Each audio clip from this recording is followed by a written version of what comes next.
Hello students and welcome again. बेटा last lecture में हम लोगों ने कुछ न्यूमेरिकल्स किए थे रिफ्लेक्शन ऑफ लाइट पे। आज हम लोग आगे अब रिफ्रैक्शन जो है वो पार्ट जो है वो शुरू करेंगे आपसे। देखिए रिफ्रैक्शन क्या, रिफ्लेक्शन में तो ऐसा था कि लाइट टकरा के कोई हमारे पास शाइनिंग सरफेस हो या मिरर जैसे होता है, या कोई सिल्वर्ड कोई चीज़ हो, या कोई मेटल का सरफेस हो, या कुछ भी ऐसी चीज़ हो जहाँ से लाइट रिफ्लेक्ट कर सकती है। तो रिफ्लेक्शन में हमने ये देखा कि लाइट जो है वो पड़ती है, ठीक है, किसी रिफ्लेक्टिंग बॉडी पे, और पड़ने के बाद लाइट जो है वो वापस उसी मीडियम में आ जाती है कुछ एंगल बना के। ठीक है, ये तो रिफ्लेक्शन था। अब हम पढ़ेंगे रिफ्रैक्शन। तो रिफ्रैक्शन में क्या है, रिफ्रैक्शन में हमारे पास लाइट एक मीडियम से दूसरे मीडियम में जाएगी और फिर वो बेंड हो जाएगी। ठीक है, ऐसा जरूरी नहीं कि हमेशा बेंड ही करे, लेकिन अगर वो ओब्लिकली भेजी जाए लाइट, यानी कुछ एंगल बना के भेजी जाए, तो लाइट क्या करेगी, वो बेंड हो जाएगी। ठीक है, तो हमारा टॉपिक क्या है, रिफ्रैक्शन ऑफ लाइट। ठीक है जी, इसके बारे में डिटेल में पढ़ेंगे हम लोग। ठीक है, when light goes from one medium to other, जब लाइट एक मीडियम से दूसरे मीडियम में जाती है, ठीक है, लेकिन मीडियम कौन सा होना चाहिए, ट्रांसपेरेंट होना चाहिए ऑब्वियसली, अदर ट्रांसपेरेंट मीडियम।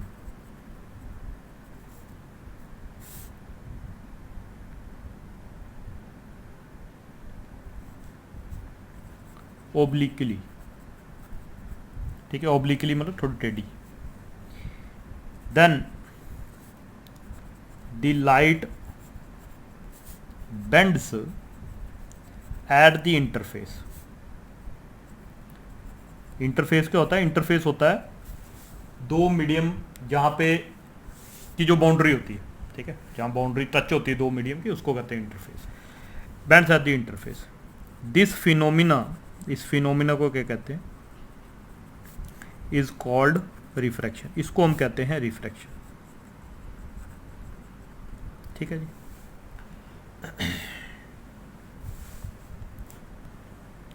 अब आगे देखते हैं। अब मान लीजिए आपके पास दो मीडियम है, यहाँ पे एयर है और नीचे आपके पास वाटर, ये दो मीडियम। यहाँ से किसी भी मीडियम पे, हम पहले भी बता चुका हूँ मैं आपको, किसी भी मीडियम पे 90 डिग्री पे अगर हम कोई लाइन बनाएं परपेंडिकुलर किसी भी सरफेस पे, तो उसको हम कहते हैं नॉर्मल। तो यह नॉर्मल हो गया है ना, इमेजिनरी लाइन है नॉर्मल। अब यहाँ से लाइट पड़ी, इंसिडेंट हुई यहाँ पे, ठीक है जी, इसको क्या कहते हैं हम, इंसिडेंट रे। तो ये लाइट, ये जो एंगल है, एंगल ऑफ इंसिडेंस, ये लाइट क्या करती है, थोड़ी सी बेंड कर जाती है। ठीक है, जब एयर से वाटर गई तो थोड़ी सी बेंड करेगी, इस फिनोमेना को कहते हैं हम रिफ्रैक्शन। ठीक है, अब अगर यही लाइट ऐसे आती तब ये बेंड नहीं होती। ठीक है, और इस केस में तो एंगल कुछ है, इस केस में angle i is equal to कितना है, 0 डिग्री, ना कि 90 डिग्री। ठीक है, ठीक है, इसलिए मैंने वहां बोला कि ओब्लिकली। तो जब लाइट ओब्लिकली टेढ़ी होके किसी मीडियम पे पड़ती है, इंटरफेस पे, एक ट्रांसपेरेंट मीडियम से दूसरे मीडियम में जाते हुए इंटरफेस के ऊपर बेंडिंग हो जाती है, ये इंटरफेस है। ठीक है, इस एंगल को, ये वाला जो एंगल है जो सरफेस का बनाते हैं, इस एंगल को क्या कहते हैं, ग्लेंसिंग एंगल। क्या कहते हैं, ग्लेंसिंग एंगल। कई बार बोला होता है कि ग्लेंसिंग एंगल इतना, तो वो आप ध्यान रखना। ठीक है, और ये वाला एंगल कौन सा है, रिफ्लेक्शन नहीं, ये एंगल ऑफ इंसिडेंस है, तो ये क्या है, एंगल ऑफ रिफ्रैक्शन। अब ये क्या होते हैं ये आपको पता है, the angle made by the refracted रे, ये रिफ्रैक्टेड रे, रिफ्रैक्टेड रे। ठीक है।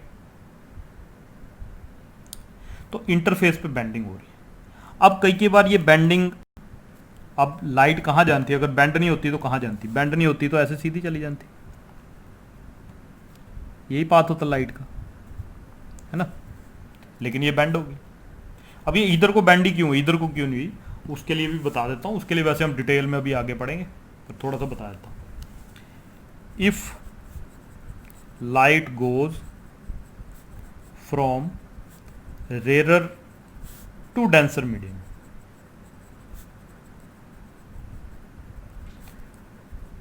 then it bends towards the normal.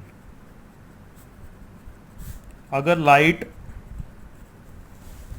Rare से डेंसर मीडियम की तरफ को जाती है तो वो टूवर्ड्स द नॉर्मल बेंड हो जाती है इंटरफेस में, towards the normal at the interface,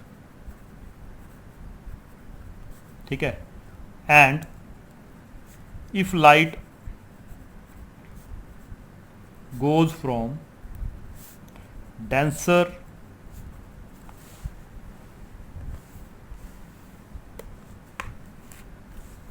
to rarer medium, it bends away from the normal. तो वो नॉर्मल से अवे को बेंड होगी। कैसे? अब यहाँ पे देखिए, यहाँ पे क्या था हमारे पास, यहाँ पे एयर जो है रेयर मीडियम है, वाटर डेंसर मीडियम है। ये क्या होते हैं बाद में डिटेल में देखते हैं। अगर एयर से वाटर में लाइट जा रही है तो रेयर से डेंसर में जा रही है, इसलिए बेंडिंग जो हुई है वो नॉर्मल की तरफ को बेंड हुई लाइट। और अगर डेंसर से रेयर जाए, जैसे ये वाटर है और ये एयर है ना, अगर ये वाटर और ये एयर है तो जो लाइट आई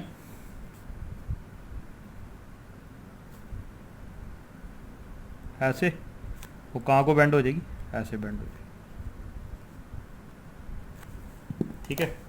तो यहाँ पे अवे फ्रॉम दी, यहाँ पे ऐसे जानती तो नॉर्मल से अवे बेंड होगी, है ना। और यहाँ पे अगर हम देखें तो टूवर्ड्स दी नॉर्मल बेंड होगी, क्योंकि वाटर जो है वो डेंसर मीडियम है, एयर जो है वो रेयर मीडियम है, इसलिए हुआ। ठीक है जी, ठीक है। इस फिनोमेना को हम कहते हैं रिफ्रैक्शन। 90 डिग्री पे लाइट फेंकने से, यानी कि एंगल ऑफ इंसिडेंस 0 पे क्यों बेंडिंग नहीं हो रही वो बाद में देखते हैं। चलिए, इसके बाद अब हम पढ़ लेते हैं इसके, जैसे वहाँ पे हमने लॉज ऑफ रिफ्लेक्शन पढ़े थे, यहाँ हम पढ़ेंगे laws of refraction.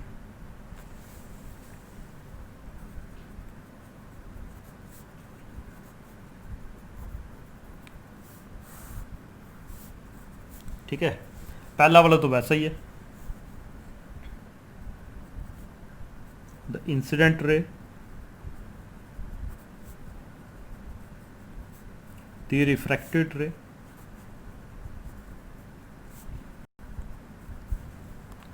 and the normal at the point of incidence, at the point of incidence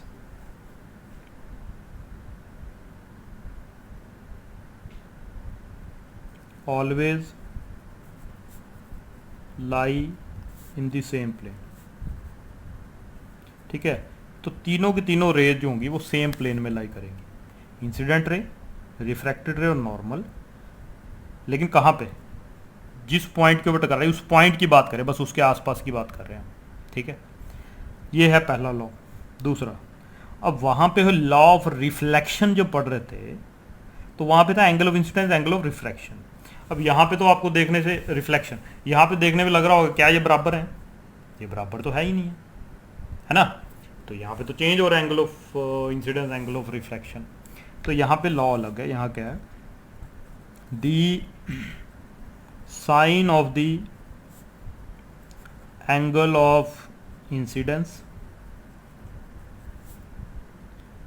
to the sine of the angle of refraction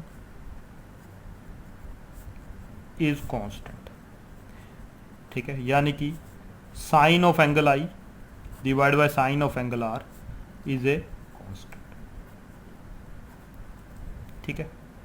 इनकी जो रेशो है साइन ऑफ एंगल, साइन आपको पता है साइन थीटा क्या होता है, perpendicular upon hypotenuse, है ना, मैथमेटिक्स में पढ़ा हुआ आपने।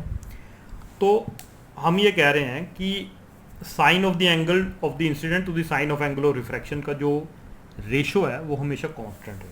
और ये जो रेशो होती है इसको क्या कहते हैं, इसको लिखते हैं हम refractive index of second medium with respect to first, ठीक है, ठीक है। इस कांस्टेंट को क्या लिखते हैं, refractive index of medium 2 with respect to medium 1, ये मतलब है इसका। अब आप बोलोगे जी रिफ्रैक्टिव इंडेक्स क्या होता है, तो नई चीज़ आ गई।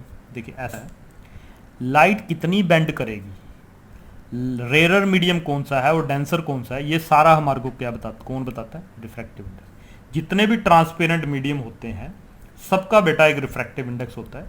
वो रिफ्रैक्टिव इंडेक्स ही हमें बताता है कि लाइट कि वो मीडियम रेयर है या वो डेंसर है, या उसमें से लाइट कितनी बेंड करेगी जब पड़ेगी लाइट उसके ऊपर। तो ये भी एक कांस्टेंट है। जैसे हम बोलते हैं, मान लीजिए आपने एक ग्लास स्लैब लेके आया, आप उस ग्लास स्लैब में की फिजिकल प्रॉपर्टी क्या है, उस ग्लास स्लैब की फिजिकल प्रॉपर्टी है जी, ग्लास स्लैब की भार कितना है, उसका वेट कितना है, उसका मास कितना है, ग्लास स्लैब सॉलिड है, लिक्विड है कि गैस है, ये सारी उसकी फिजिकल प्रॉपर्टीज है। ग्लास पेरेंट ट्रांसपेरेंट है कि नहीं है, ग्लास स्लैब जो है उसका रिफ्रैक्टिव इंडेक्स कितना है। रिफ्रैक्टिव इंडेक्स भी एक तरह की फिजिकल प्रॉपर्टी है कि जब लाइट अंदर एंटर करेगी तो लाइट कैसे बिहेव करेगी उस मीडियम के अंदर, उसे कहते हैं हम रिफ्रैक्टिव इंडेक्स। तो refractive index is one of the very basic fundamental physical property of A transparent medium, ठीक है। तो ये बड़ा इंपॉर्टेंट है, ठीक है। अब यहां हमने second medium with respect to first इसलिए बोला क्योंकि लाइट फर्स्ट मीडियम से सेकंड मीडियम में जा रही थी। अगर लाइट सेकंड मीडियम से फर्स्ट में जाती तो हम उल्टा लिख देते इसको, ठीक है। ये वाला जो रिफ्रैक्टिव इंडेक्स है, ये रिफ्रैक्टिव इंडेक्स की वन ऑफ द डेफिनेशन भी है। ये refractive index of medium second with respect to first defined as the ratio of the sine of the angle of incidence to the sine of angle of refraction, ये भी बोल सकते हैं। It is one of the definitions of refractive index, okay. अब कई की जगह एक और बात बताता हूं, कई की जगह रिफ्रैक्टिव इंडेक्स का ऐसे लिखा होता है, रिफ्रैक्टिव इंडिसेस। इंडिसेस मतलब इंडेक्स का प्लूरल जो है ना, सिंगुलर प्लूरल आपको पता है, उसको हम कहते हैं इंडिसेस, ठीक है। तो ऐसे बोल लिखा होगा refractive indices of two, medium की जगह भी मीडिया लिखा होता है, तो मीडिया भी मीडियम का प्लूरल है, और इंडिसेस जो है इंडेक्स का प्लूरल है, मीडिया मीडियम का प्लूरल है, ठीक है जी। ये तो है हमारे लॉज ऑफ रिफ्रैक्शन, ठीक है। अब यहां से आगे हम और चलते हैं, ठीक है। हमने रिफ्रैक्टिव इंडेक्स की एक डेफिनेशन तो कर दी, अब दूसरी definition.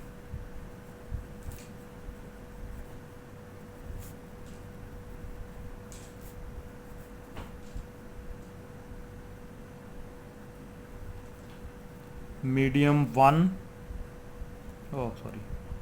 Medium 2 with respect to medium 1 is defined as the ratio of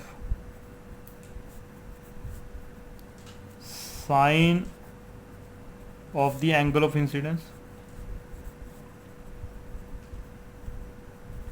to the sine of angle of refraction, ये तो एक डेफिनेशन होगी, ठीक।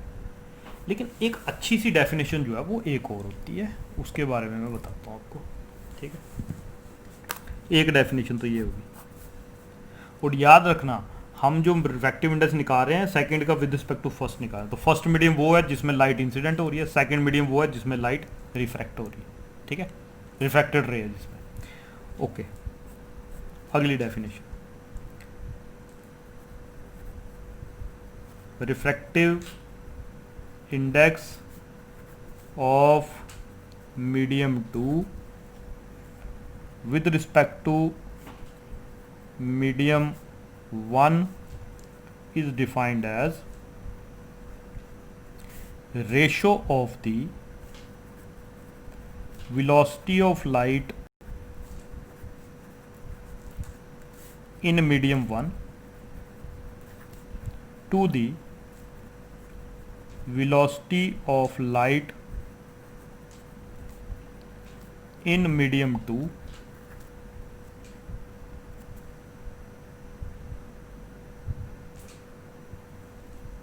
ठीक है। इसका मतलब ये है, इसको हम ऐसे लिख सकते हैं, मैं थोड़ा सा इसका मतलब ये है कि refractive index of second medium with respect to first को हम कैसे लिख सकते हैं, velocity of light in medium 1 divide by velocity of light in medium 2। ये दूसरी डेफिनेशन, ये डेफिनेशन बहुत इंपॉर्टेंट है।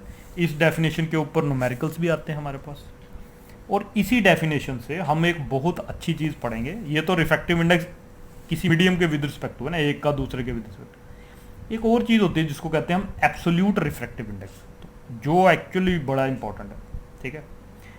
तो ये आप लोग इसको ध्यान रखिए, ठीक है। V1/V2 याद रखें, V2/V1 नहीं, V1/V2, ठीक है। चलिए आगे चलते हैं।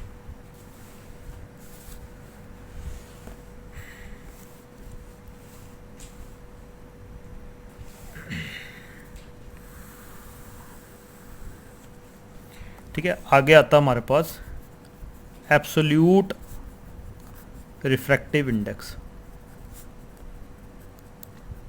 पहले एब्सोल्यूट रिफ्रैक्टिव इंडेक्स के बारे में थोड़ी सी चर्चा कर लेते हैं, वो क्या है, मतलब क्या उसका। देखिए ऐसा है, अब मैं एक जनरल बात करता हूँ। मान लो आपके पास एक मीडियम है वाटर, एक है ग्लिसरीन, एक है टर्पेंटीन, एक है आपके पास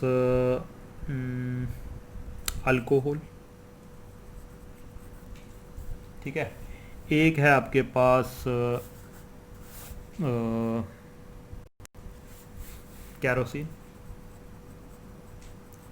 अब होता क्या है, अगर आपको कोई पूछे कि बताइए जी वाटर का रिफ्रैक्टिव इंडेक्स क्या है, अब हमने जिस तरीके से डिफाइन किया है, मान लो ये सेकंड मीडियम है और ये फर्स्ट मीडियम है, ये फर्स्ट मीडियम है, फर्स्ट मीडियम फर्स्ट, तो वाटर का रिफ्रैक्टिव इंडेक्स ग्लिसरीन के विद रिस्पेक्ट टू अलग होगा, टर्पेंटीन के विद रिस्पेक्ट टू अलग होगा, अल्कोहल के विद रिस्पेक्ट टू अलग होगा, कैरोसिन के विद रिस्पेक्ट टू अलग होगा, क्योंकि हमने एक मीडियम का रिफ्रैक्टिव इंडेक्स दूसरे मीडियम के विद रिस्पेक्ट टू डिफाइन किया। तो उससे ये है हमारे को फर्क कि अब हम, अगर हमें बताना हो कि वाटर का एक्चुअल रिफ्रैक्टिव इंडेक्स कितना है, वो तो बड़ी दिक्कत की बात है, क्योंकि अलग अलग मीडियम के विद रिस्पेक्ट टू अलग अलग है।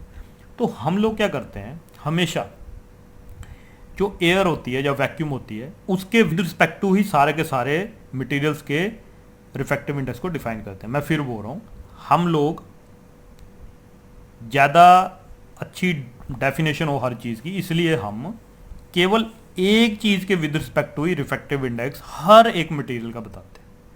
और किसके विद रिस्पेक्ट टू बताते हैं, वैक्यूम बोल लो या एयर के विद रिस्पेक्ट टू, हम हर एक मटेरियल के रिफ्रैक्टिव इंडेक्स को डिफाइन करते हैं, और उस रिफ्रैक्टिव इंडेक्स को कहते हैं एब्सोल्यूट रिफ्रैक्टिव इंडेक्स। तो अगर आप मोबाइल खरीदते हो, अगर आप कोई कैमरा लेके आते हो, तो उसका लेंस जो है अगर उसको पढ़ोगे तो वहाँ पे उसका रिफ्रैक्टिव इंडेक्स लिखा होता है, तो वो रिफ्रैक्टिव इंडेक्स जो होता है वो हमेशा एब्सोल्यूट रिफ्रैक्टिव इंडेक्स होता है, ठीक है।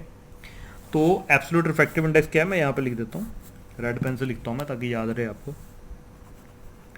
Absolute refractive index of material is its refractive index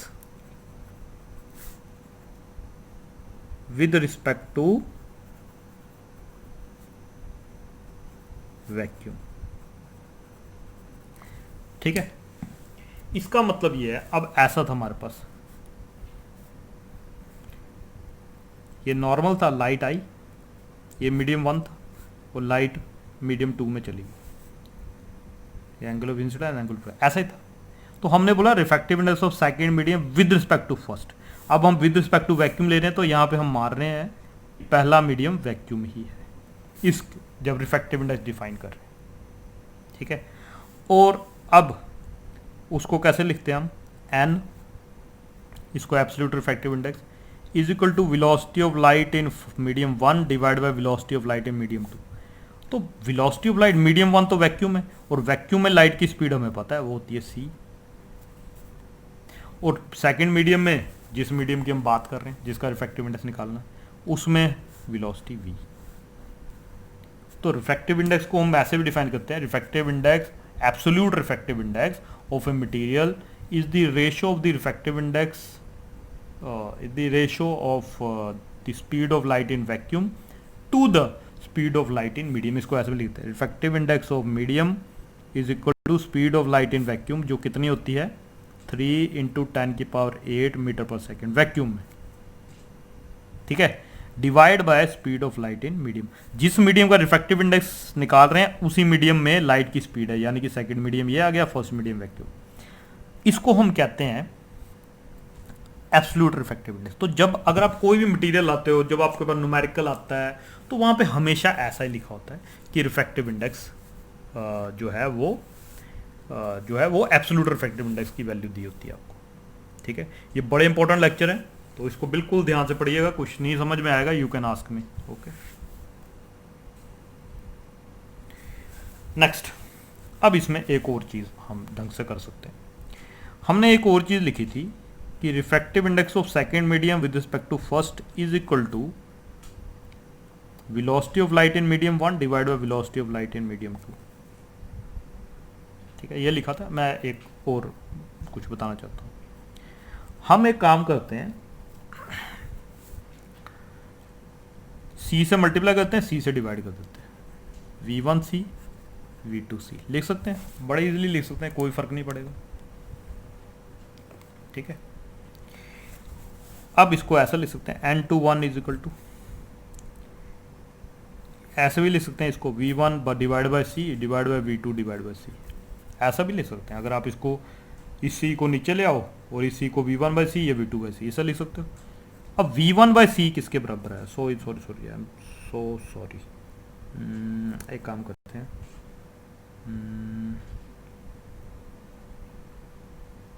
ठीक है, ओके, इसको ऐसे लिख सकते हैं V2 bye C V1 bye V2 एक ही बात है वैसे,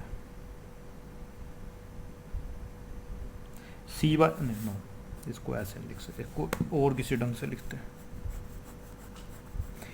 इसको लिखते हैं हम C divide by V2 divide by C divide by V1। अब देखिए C बाय V1 करेंगे तो रिफ्रैक्ट किसके बराबर आएगा, absolute refractive index of medium second divide by absolute refractive index of medium first. तो इसका मतलब है तीसरी डेफिनेशन आ गई, refractive index of second medium with respect to first is defined as absolute refractive index of second medium divide by absolute refractive index of medium 1। तो ये 4-5 फॉर्मूले जो हैं वो मैंने आपको बता दिए। एक फॉर्मूला देखो बेटा, पहला ये था, ठीक है, दूसरा फॉर्मूला हमारे पास ये था, तीसरा फॉर्मूला हमारे पास एब्सोल्यूट रिफ्रैक्टिव इंडेक्स का था जो कि वैक्यूम के विद रिस्पेक्ट होता है, और वही उसी को हम यूज करते हैं, ठीक है, ओके जी, ये भी हो गया। अब इसी फॉर्मूला, ये जो फॉर्मूले हम कर रहे हैं इसको थोड़ा सा और इलेबोरेट करते हैं, ठीक है, ये होगा रिफ्रैक्टिव इंडेक्स, ओके। अब हमने लिखा कि N is equal to C by V। N क्या है, refractive index of medium, C क्या है, वेलोसिटी ऑफ लाइट, ये है velocity of light in medium, जिसका रिफ्रैक्टिव इंडेक्स है उस मटेरियल की बात करें, उसमें जो वेलोसिटी है वो V है। इसका मतलब ये भी है कि V इज इक्वल टू किसके बराबर आ गया, C बाय N।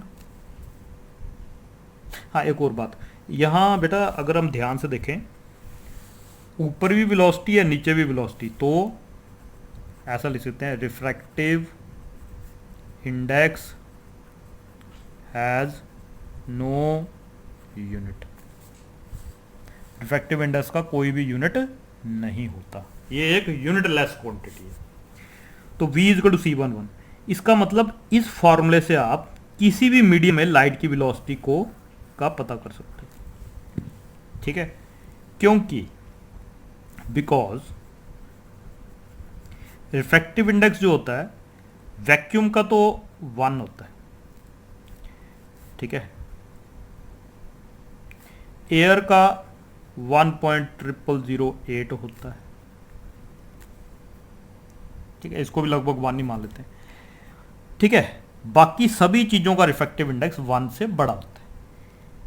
अब अगर इसको ध्यान से देखें, n इज ग्रेटर देन 1, अगर c को n एक से बड़ी चीज से डिवाइड करेंगे, therefore v will be less than c, क्योंकि n जो है वो 1 से बड़ा है, जब 1 से बड़ी चीज से डिवाइड करेंगे तो c से छोटी वैल्यू ही आएगी डिवाइड करके, ठीक है। इसका मतलब वेलोसिटी ऑफ लाइट किसी भी मीडियम में वो velocity of light in vacuum से कम होती है हमेशा। इसका बड़ा अच्छा एग्जांपल दूंगा अभी मैं आपको, कोई टेंशन की बात नहीं, ठीक है, बस इसको याद रखिए, ठीक है। इसके अलावा और एक दो फार्मूले अब हमें पता है, एक चीज मैं यहां लिख देता हूं,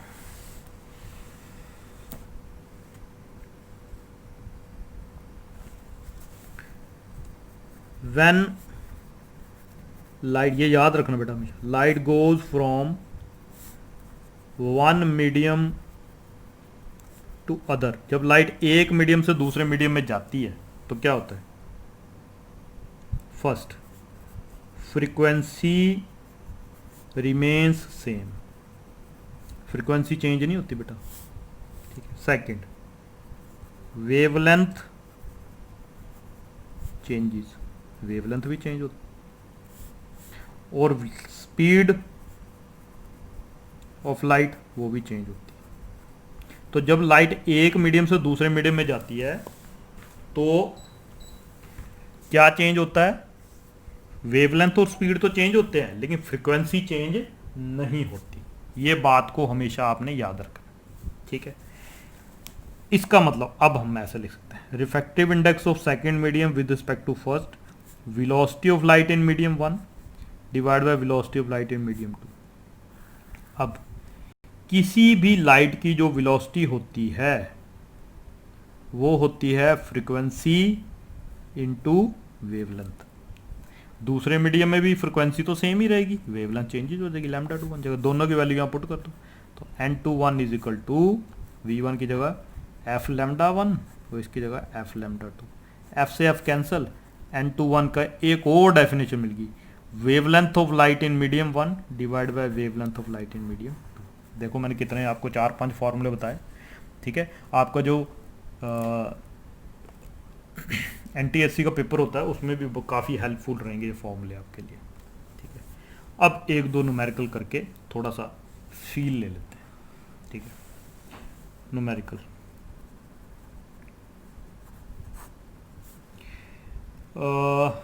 दी रिफ्रैक्टिव इंडेक्स, जब मैं ऐसे बोल रहा हूँ दी रिफ्रैक्टिव इंडेक्स, इसका मतलब बस एब्सोल्यूट की बात कर रहे हैं। The refractive index of material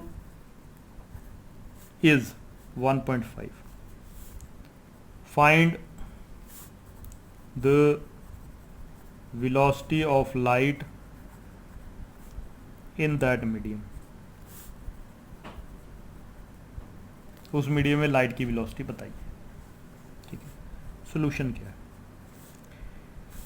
हमें पता है कि एब्सोल्यूट रिफ्रैक्टिव इंडेक्स किसके बराबर होता है, C/V। V क्या है, N क्या है, रिफ्रैक्टिव इंडेक्स। कई की जगह रिफ्रैक्टिव इंडेक्स को बेटा ऐसे भी लिखा होता है, ये लेटर है म्यू, ठीक है, तो कंफ्यूज नहीं होना, म्यू से भी लिख सकते हैं, एन से भी लिख सकते हैं, एन इसलिए लिख रहा हूँ ताकि आपके लिए थोड़ा इजी हो जाए। तो N is equal to C/V, ठीक है। तो V इज इक्वल टू किसके बराबर आ गया, C/N। तो V क्या है, velocity of light in medium, वो निकालो। C की कितना होता है, C 3 × 10⁸, और N कितना दिया हमारे पास 1.5, कितना आंसर है 2 × 10⁸। वैक्यूम में लाइट की वेलोसिटी 3 इंटू 10⁸ मीटर पर सेकेंड है, और इसका मतलब इस मीडियम में लाइट की वेलोसिटी कितनी आएगी, 2 इंटू 10⁸ मीटर पर सेकेंड। और आपके पते के लिए बता दूं कि जो कॉमन ग्लास होता है उसका रिफ्रैक्टिव इंडेक्स 1.5 होता है। इसका मतलब उसमें जो लाइट की वेलोसिटी है या स्पीड बोल लो 2 इंटू 10⁸ होती है। ठीक है, इसी प्रकार से एक और छोटू सा न्यूमेरिकल आगे मैं बेटा और भी करवाऊंगा आपको, ठीक है, डिटेल में, थोड़े और मुश्किल।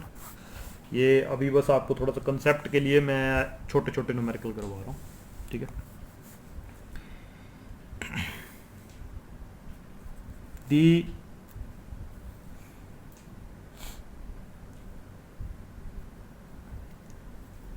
speed of light in a medium is 2 into 10⁸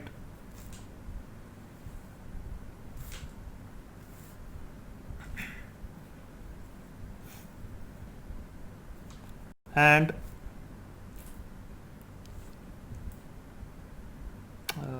कोई और बनाते हैं,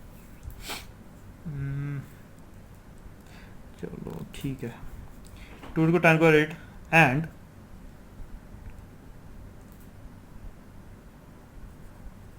the refractive index of the medium is 1.5. Find the refractive index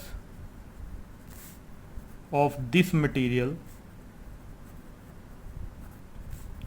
with respect to water. और वाटर के लिए रिफ्रैक्टिव इंडेक्स होता है 4/3, ठीक है।